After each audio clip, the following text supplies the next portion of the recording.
What's up, metalheads? My name's Jamie. This is the Blades and EDC channel, and today I have my overview of the Liong Field Duty 3.5. Little backstory with this knife. First off, this knife was sent to me by my friend Brian, aka Lord Needham, on Instagram. I'll link his Instagram in the description. Give him a follow. Great guy. Great knife collection too, man. Fantastic knife collection.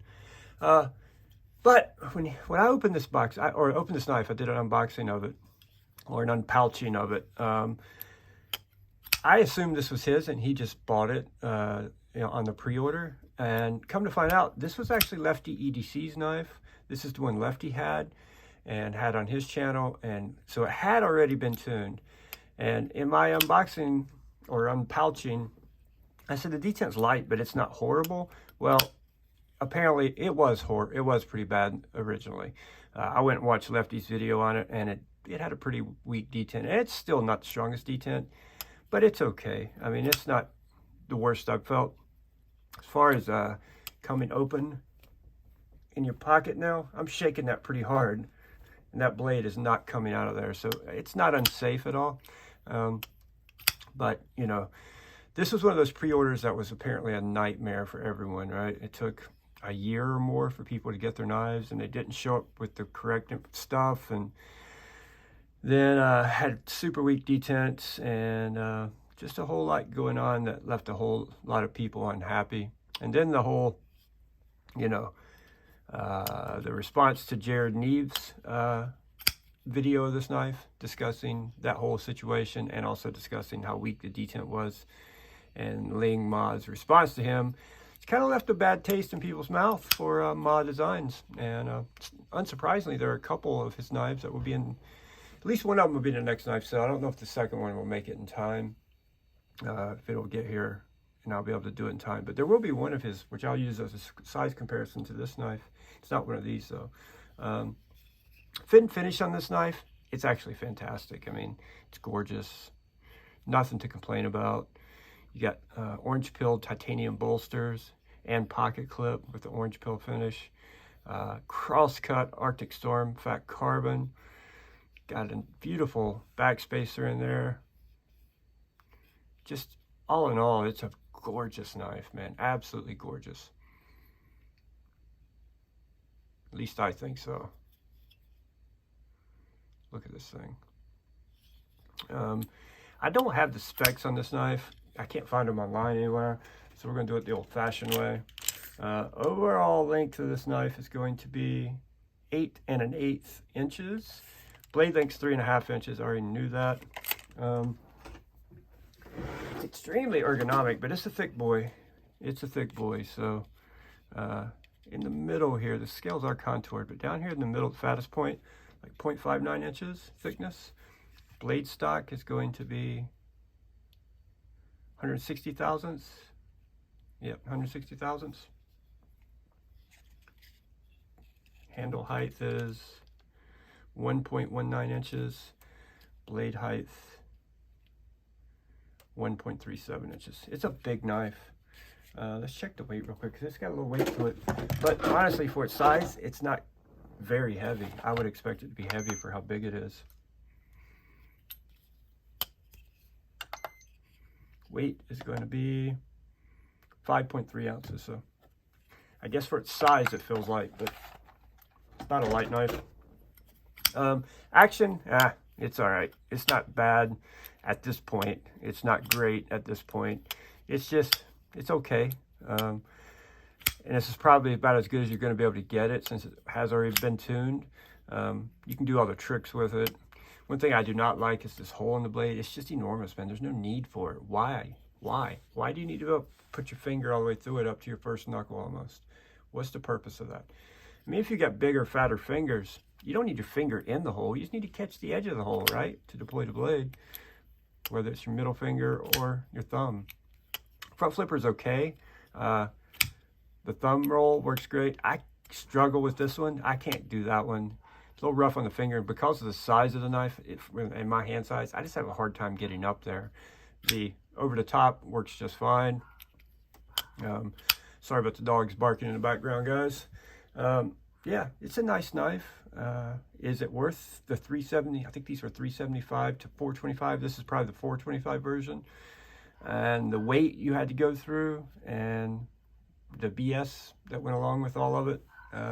Yeah, I would say no. Here's the only other one of his knives I have here right now. That is the Cuff 3.0, which is a much smaller knife, 3-inch blade. Here's a Hinder XM 18 3.5 inch.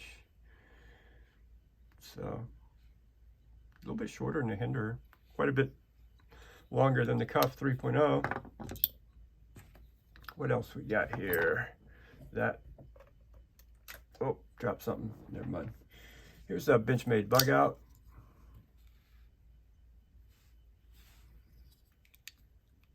Here is the QSP Penguin.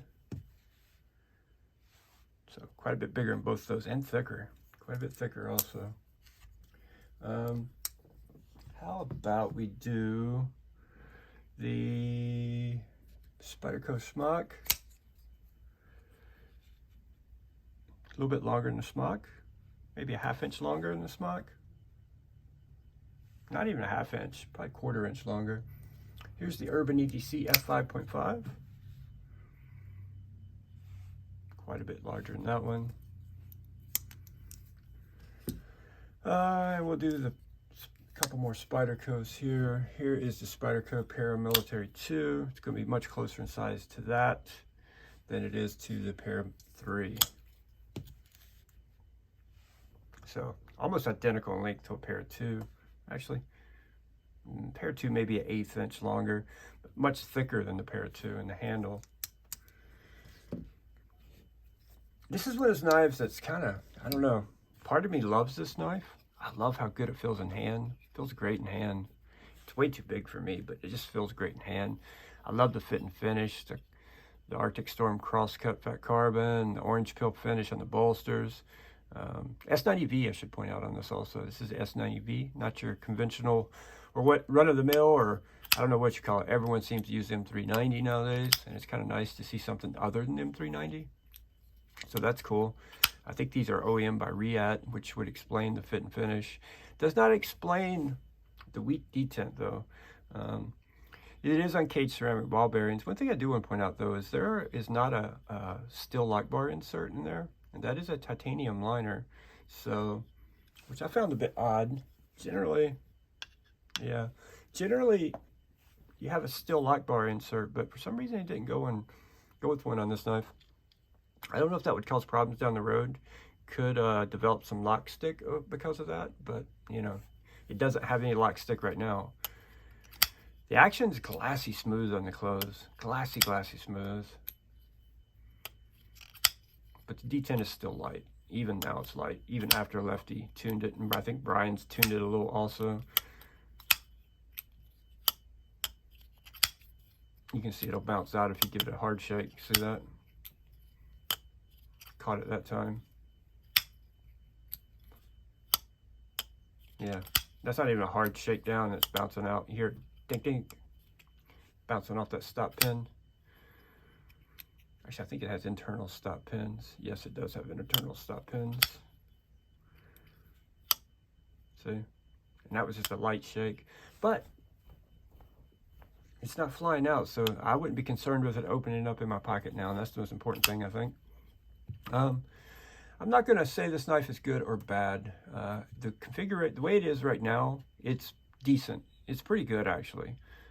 But I know it didn't originally come that way, so I don't want to give anybody, you know, a false impression of this knife, because the action and detent on this is probably not what you're going to get out of the box. It's going to take some work to get it to this, and should you have to do that for $400? Hell no, you shouldn't have to do it for $400, especially after waiting a year or longer. So this one's kind of a disappointment, and I think it's a disappointment to a lot of people, and disappointment in the knife, and probably even more disappointment in the designer. So thank you guys so much for watching, and I will see you all on the next one.